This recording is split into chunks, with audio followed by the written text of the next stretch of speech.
Hello and welcome to another video on filling out your 2015 Common Application. In this video we're going to focus on setting up your recommenders and something called FERPA. So I will go with the FERPA first. This is something where you will release rights to review your letters of recommendation. You have that right to review it. Many schools will request that you waive that right.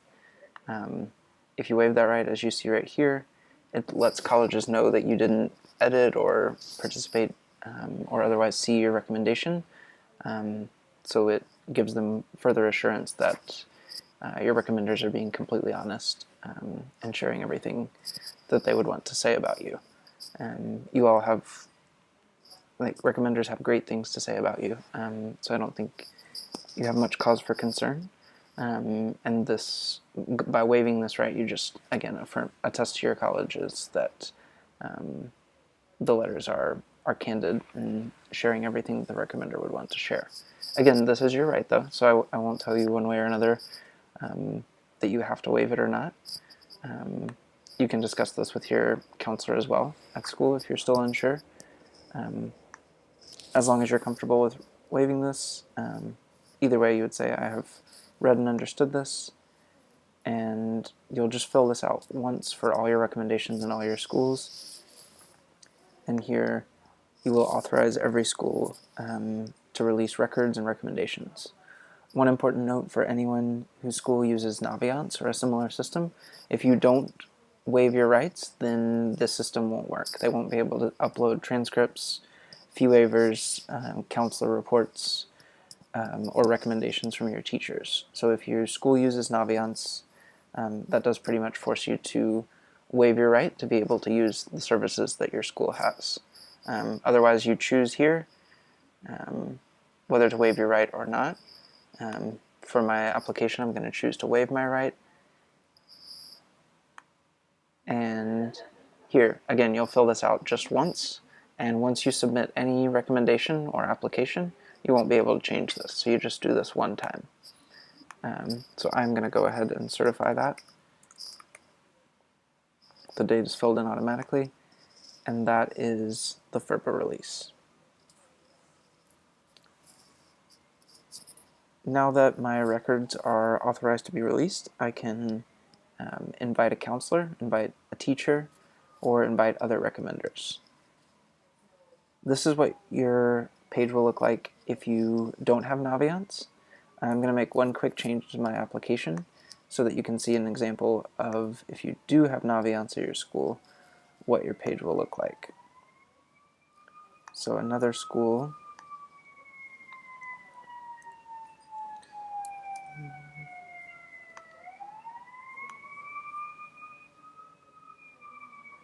The school network does use Naviance, so now I go back to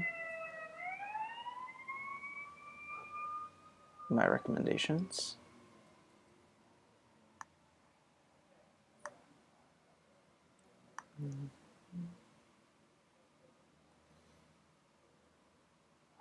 So you'll see that this is selected under a specific college in the My Colleges tab.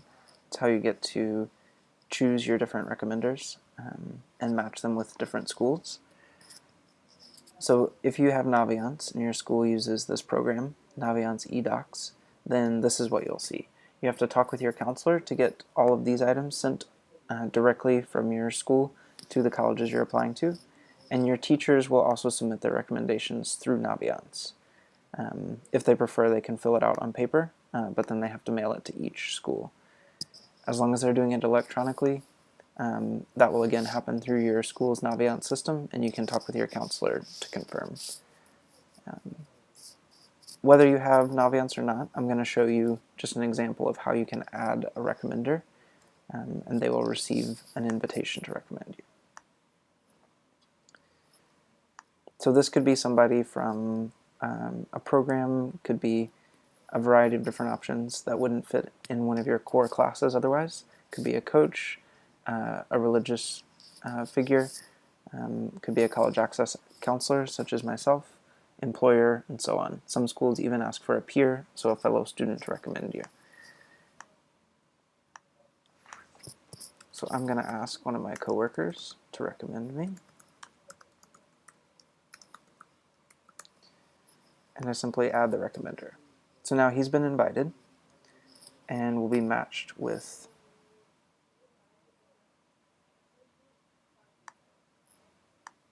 different schools. Now you'll see that what was a link to add a recommender now has become a drop-down box, and I can choose from all the recommenders I've added who I want to match their letter with this particular school. For this one, they allow just one additional recommendation. They don't require it, but I have requested it from someone, so I'm going to go ahead and submit that recommendation to the school. You can change this if you decide to assign somebody else to the school, but for now, this is the person assigned to this additional recommendation. If you don't have Naviance, you'll do something very similar in the counselor and teacher section. Again, if you have Naviance, you will do that through your Naviance system. You can manage all of your recommenders up here. Again, you can add in different recommenders here. Because I have the Naviance option selected, I can only do the other recommenders or the parent. If I change my school again,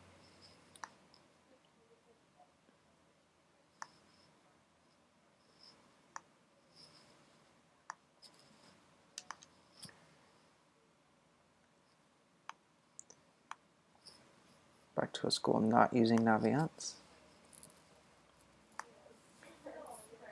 Now, back into the recommender section, you'll see my other recommender stuff is just as I showed you a minute ago, and now I have the space again to invite a teacher, to invite my counselor, and they'll receive an email when I do so to fill it out online. Now the recommender management link gives you other options because you can add a teacher or counselor manually. So I could have here, I could have a list of many different teachers and recommenders.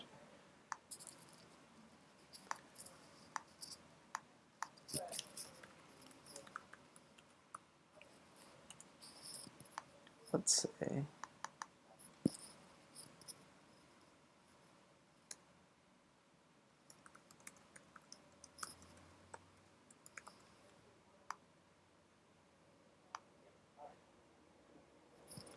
so now I've added somebody else to be a recommender for me, and in the different drop-down boxes I can assign this person here.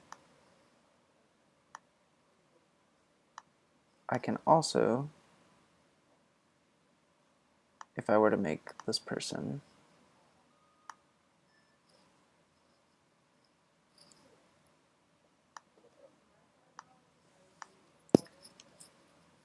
I'm going to say this is another other recommender.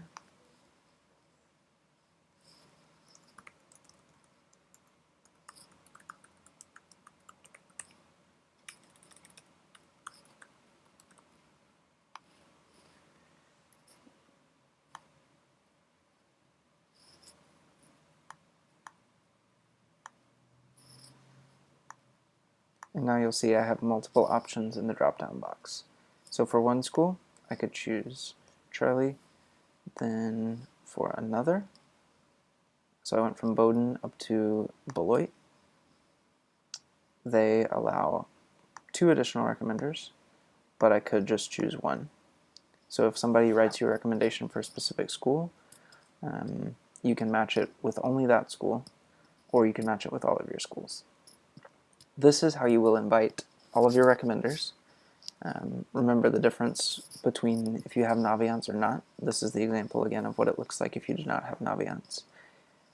And when you fill this out, so as I've done this, these people have received emails with links to fill out the recommendation. They will fill out the recommendation only one time, and then their letter can go to as many schools as you want. So don't have your recommenders mention specific schools unless you're only going to use their letter for one school. For instance, if you wanted me to write a recommendation just for IIT, you could tell me that and I could talk about IIT in the letter. But you wouldn't want to match that letter with any other school then, because that letter would still talk about IIT. For most of your recommenders, you'll want them to just write you a general letter for that reason. If your recommender hasn't responded in a week or so, or a couple of weeks, you can refresh this to send them another invitation, and they'll just get the link sent back to their email. If they say they haven't received the link, this is what you can do. Definitely make sure that their email address is correct. If their email address is incorrect, they will not be matched with your application and they won't be able to access it. They can't do this. You have to be the one to invite them, and then they can fill out the recommendation. So this is how to complete the recommenders and the FERPA release portions of your common application. Thank you for watching.